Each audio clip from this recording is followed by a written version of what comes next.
Have you ever woken up in the middle of the night, absolutely certain you weren't alone? That moment when your eyes snap open, heart pounding in your chest, every sense heightened as you strain to hear that sound again.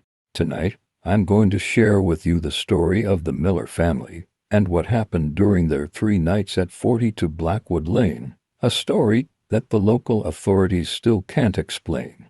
A nightmare that continues to haunt the survivors to this day. But I should warn you, once you hear this story, you might find yourself lying awake at night too, wondering about every little sound in your home, questioning every shadow in the corner of your eye. What makes this story particularly disturbing is that it's documented in police reports, local news coverage, and the traumatized testimonies of those who lived through it. So settle in, turn down the lights if you dare, and prepare yourself for one of the most chilling tales you'll ever hear. This is The Night Visitor. Before we dive into the horror that unfolded at Blackwood Lane, let me introduce you to the Miller family. Sarah and James Miller were your typical suburban couple. She worked as a high school teacher, he as an accountant. Their children, Emma, 13, and Toby, 8, were bright, happy kids. Nothing remarkable about them, nothing that should have attracted such darkness. In June 2019, the Millers decided to spend their summer vacation at Sarah's recently deceased aunt's house in the small town of Ravenswood. The property had been in the family for generations, and while Sarah hadn't visited since she was a teenager, she had fond memories of the place. The house at 42 Blackwood Lane was a Victorian-style home built in 1897, sitting on the edge of town where the forest begins to thicken. Locals had always considered the property odd, but not necessarily haunted or dangerous. Just different, the kind of place you might walk a little faster past after sunset. What the Millers didn't know, what Sarah's aunt had never shared with the family, was the house's troubling history. In 1954, the previous owners, the Hendersons, had all vanished without a trace, leaving behind half-eaten meals on the dining table and beds that looked like they'd just been slept in.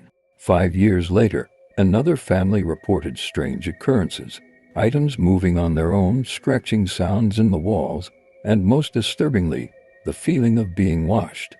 They lasted just 2 weeks before fleeing in the middle of the night. Sarah's Aunt Clara had purchased the property in 1972 at a bargain price, lived there for 47 years without incident, or at least without reporting any incidents, and died peacefully in her sleep at age 83. The house had remained empty for 3 months before the Millers arrived that fateful Wednesday afternoon. The Millers' arrival at Blackwood Lane was uneventful. The house was dusty but otherwise in good condition. They spent the first day cleaning, exploring, and settling in. That night, they ordered pizza, watched a movie on their laptop, and went to bed early, tired from the drive and the day's work.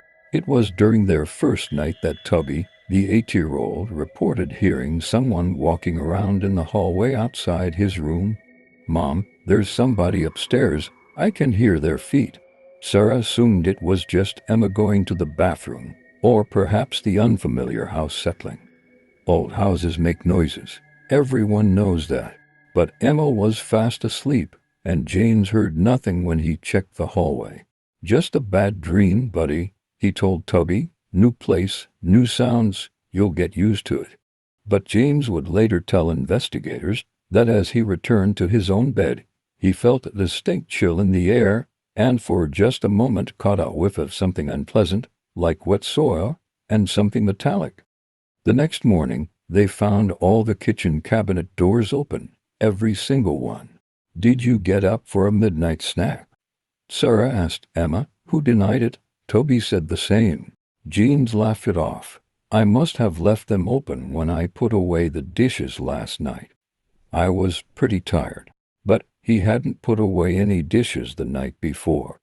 They'd used paper plates with their pizza. Their second day in the house began normally. The family drove into town, explored Ravenswood, Had lunch at a local diner where the waitress gave them an odd look when they mentioned where they were staying. Blackwood Lane, Claire's old place. She asked, her smile faltering. You folks sleeping okay there? When they returned to the house that afternoon, Emma noticed something strange in her room.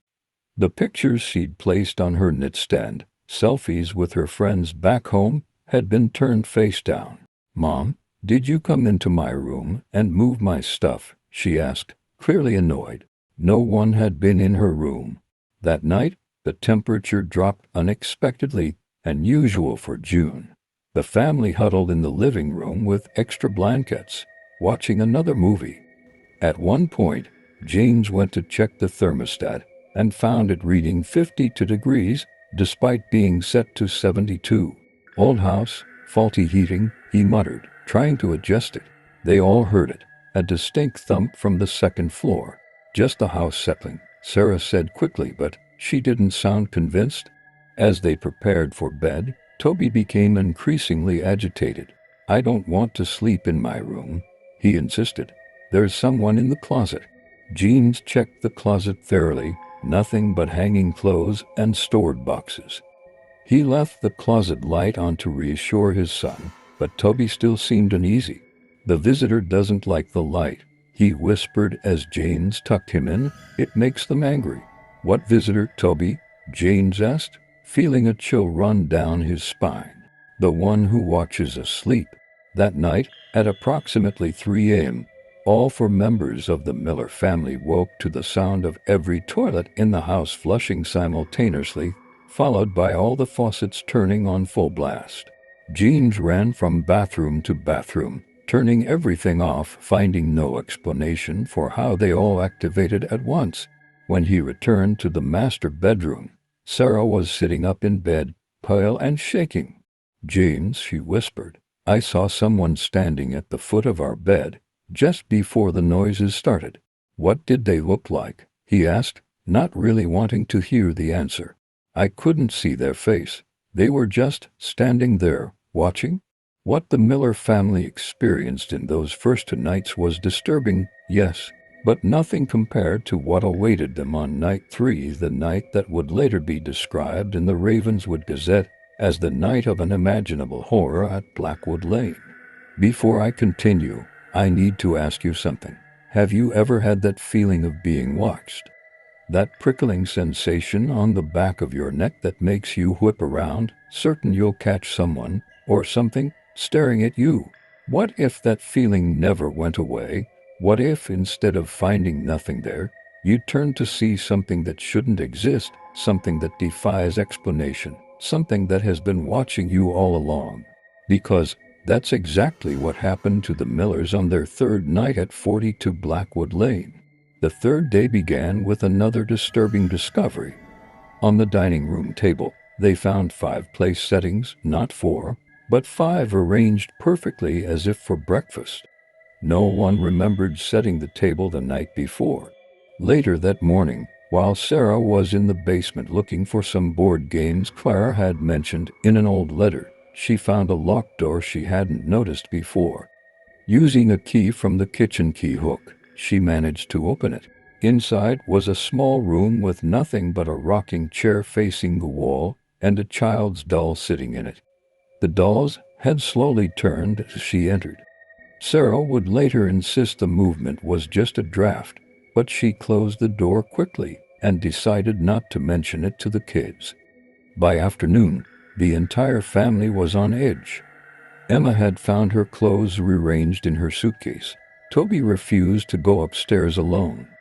Even James admitted the house felt wrong, like the walls were somehow closer than they had been. They decided to go out for dinner to get away from the house for a few hours. At the local restaurant, they met an elderly man who introduced himself as Harold Dixon, a lifelong resident of Ravenswood. You're staying at the old Henderson place? He asked, eyes widening.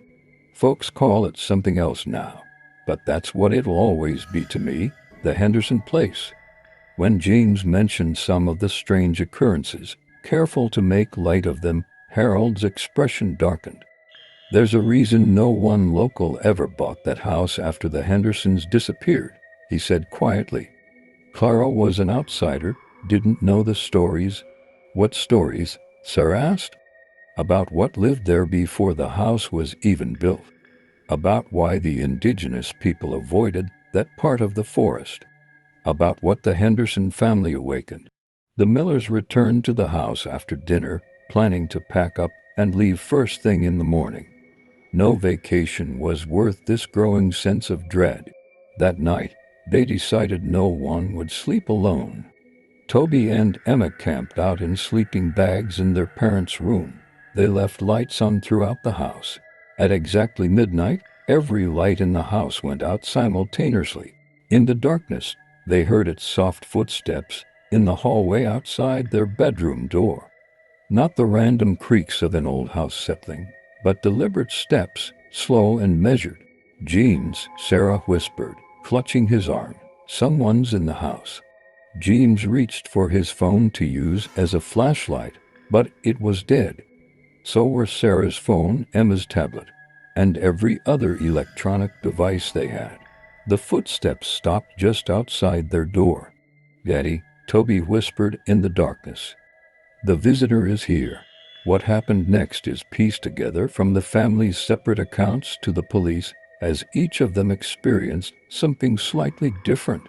Jean saw the bedroom door slowly swing open, revealing nothing but darkness in the hallway, a darkness deeper and more complete than should have been possible.